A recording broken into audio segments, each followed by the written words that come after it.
Mendebaldeko filosofiaren sorrera Grezian. Mendebaldeko filosofia antzinako Grezian sortu zen Kristo aurreko 6. mendean. Zehazkiago, Asia txikiko kolonietan, gaur egun Turkia dena. Filosofiaren agerpenak pentsamendu arrazionalaren jaiotza markatzen du. Lehen mitoen eta kontakizun fantastikoen bidez azaltzen zena, momentu hartan arrazoiaren bidez interpretatzen hasi zen. Baina zer esan nahi du horrek?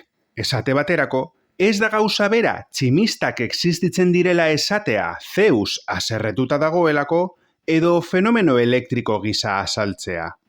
Jakina, lehen filosofoek, presokratikoak deitzen ditugunak, ez zuten gaur egun bezalaxe ulertzen elektrizitatea. Hala ere, errealitatea arrazoiaren bitartez azaltzen saiatu ziren lehenak izan ziren, naiz eta haien teoriak oso oinarrizkoak izan. Adibidez, Miletoko Talesek, historiako lehen filosofotzat hartzen duguna, proposatu zuen natura osoaren jatorria, oinarrizko sustantzia edo argea, ura zela. Ura funtsezkoa zela bizitzarako eta leku guztietan zegoela ohartu zen. Gaur egunetik begiratuta, azalpen hori sinpleegia irudi dakiguke. Baina garrantzitsuena da jada ez dela jainkoetan edo mitoetan oinarritzen, baizik eta behaketan eta argudiaketan.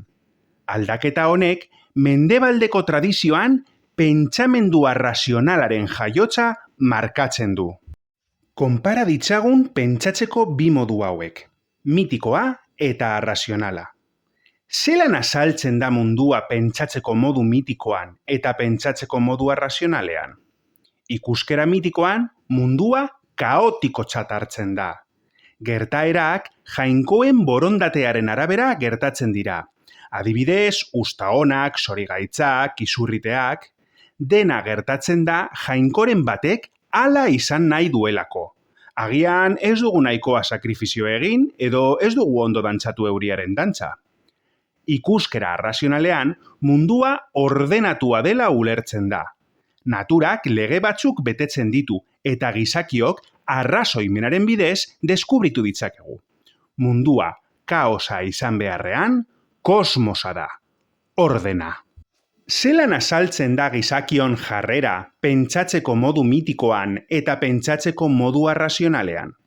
Lehenengoan, mitoetako heroi edo pertsonaiak jokabide eredutzat hartzen dira.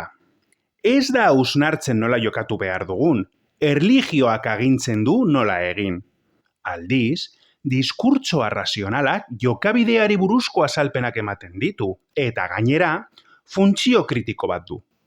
Hau da, jendearen portaeraren zergatia galdetzen dugu, eta batzuetan, ados ez gaudela ere adierazten dugu.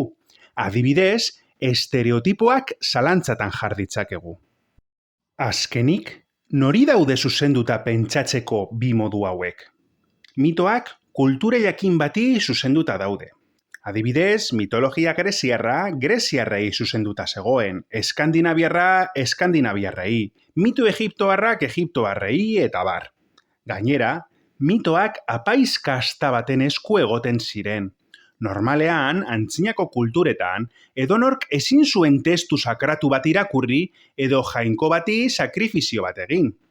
Apaiz kasta batek kontrolatzen ohi zuen hori guztia. Bitzia bada ere, Grezian ez zen horrela gertatzen. Aldiz, zientzia gizaki unibertsalari zuzenduta dago.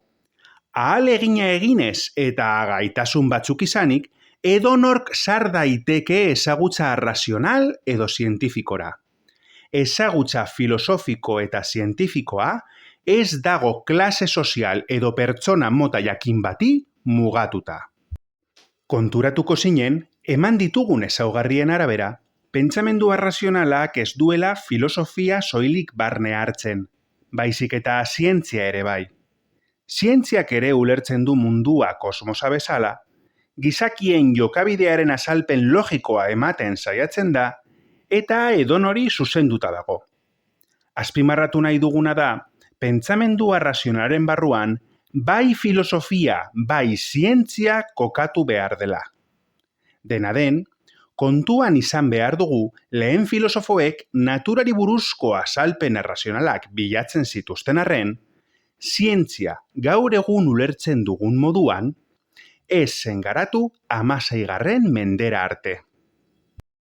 Filosofiaren sorrera eta honekin pentsatzeko modu arrazionalaren agerpena funtsezko aldaketa izan zen mundua ulertzeko moduan, eta eragin handia izan zuen hezkuntzan eta jakintza antolatzeko moduan.